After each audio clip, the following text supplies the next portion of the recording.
Bonsoir à tous les amis, bienvenue dans cette nouvelle vidéo YouTube où aujourd'hui on va en parler de la saison.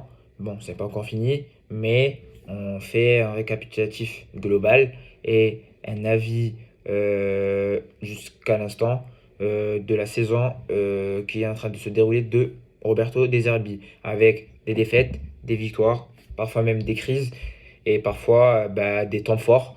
Est-ce que la victoire d'hier est considéré comme euh, bah, un, un saut vers l'avant ou est-ce que c'est une victoire logique face à une équipe déjà reléguée, donc il n'y a pas de quoi tenir. Mais personnellement, si vous voulez mon avis, moi, des Herbie cette saison, pour moi, je trouve que c'est une réussite. C'est une réussite pourquoi? Parce que dans tous les cas, on va être européen. Dans tous les cas, il a rendu, il a su redresser la barre de ce qui était la saison dernière avec que ce soit Marcelino, avec Gasset, avec je sais plus, il y a eu qui d'autre, et Gattuso. On était catastrophique. Même dans le contenu des matchs, on a été mais cataclysmique. Aujourd'hui, mis à part notre défense, il y a du jeu, il y a des actions, il y a de la foule, on est là cette saison. Quand tu regardes un match de l'OM, euh, tu t'ennuies pas, tu te régales. Tu te dis qu'il y a une idée derrière, ça travaille. Donc on ne peut pas lui en vouloir sur ce côté-là. Parfois, il fait des changements qui sont pas compréhensibles, hein, qui sont parfois je comprends pas. Il fait quelques changements surtout quand on perd et qui te fait rentrer des Lirola, des trucs, je sais pas à quoi il joue. Mais bon, aujourd'hui, le truc, c'est que certes, on s'est enflammé sur lui, on s'est dit que peut-être qu'il peut aller titiller les Parisiens, mais aujourd'hui, le PSG est dans une autre dimension. C'est pas notre faute, c'est pas la faute à des arbitres, c'est faute à Luis Enrique et le PSG qui sont dans une très très bonne dynamique et qui vont sûrement ben, avoir le record d'invincibilité et du coup de gagner le titre sans perdre.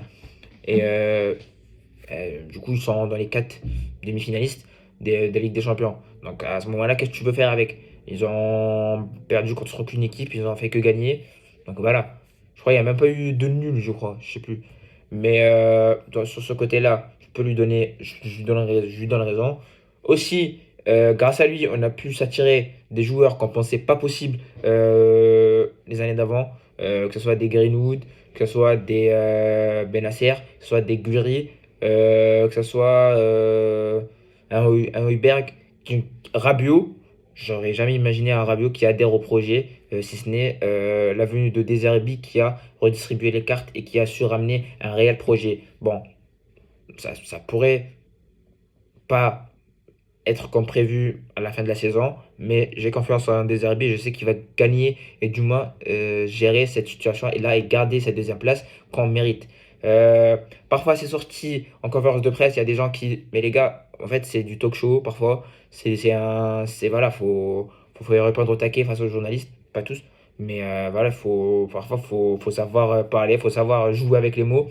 Lui c'est ce qu'il fait, donc personnellement, pour moi, Deserbi, ce n'est pas un flop. Pour moi, c'est plus une réussite parce que il a mis Marseille et l'OM dans une dynamique qui attire des joueurs, qui a un projet à proposer, qui a des ambitions. Et voilà, regardez aujourd'hui, on est troisième, on n'est pas content, on tire la gueule parce qu'on mérite d'être deuxième. Ça, c'est Deserbi qui l'a ramené et c'est Benatia et c'est Longoria. Et donc voilà, on n'a pas été aidé par l'arbitrage cette saison qui a été catastrophique, sûrement aussi contre nous. Donc faut pas vraiment mettre tout sur la gueule de Deserbi. C'est pas lui, c'est pas Deserbi qui va rater contre Monaco le but totalement ouvert euh, de Luis Enrique.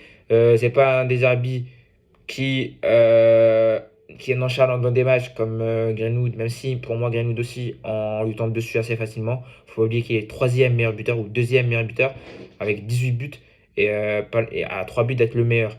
Donc, et c'est aujourd'hui, on est dans un football de stats, dans un football de chiffres, bah tu peux pas tu peux rien lui reprocher. Et même aujourd'hui, c'est le meilleur entraîneur, c'est le troisième meilleur entraîneur de l'histoire depuis 1945. Aujourd'hui, Deserbi gagne, je crois, En fait, il faut que je me renseigne sur une stat. Je crois que c'est le troisième meilleur entraîneur de l'histoire. Il a gagné le plus de matchs. Donc les gars, c'est pas rien et faut pas tout lui remettre. Donc voilà, c'était une petite vidéo pour bah, le débat de Deserbi, le débat de est-ce que c'est un flop, est-ce que c'est une réussite par rapport aux attentes qu'on avait. Ben, en vrai, ben, pour l'instant, c'est une réussite pour moi. Après, bon, si on se qualifie pas en Ligue des Champions, comme j'ai dit, faut pas tout lui remettre à la gueule. C'est vrai ce que lui, son travail tactique, il le fait. Bon, parfois, il se gourre, mais bon, c'est même un Guardiola se gourre, même un Mourinho se gourre, mais bon, c'est comme ça. Faut le garder la saison prochaine. Faut vraiment essayer de garder le maximum de joueurs. Faut pas repartir de nouveau avec de nouveaux joueurs, un nouvel entraîneur. Non, non. On a un projet de base sur 3 ans avec lui, ou 5 ans, je sais plus. 3 ans avec lui. Et faut le suivre, faut le faire derrière lui.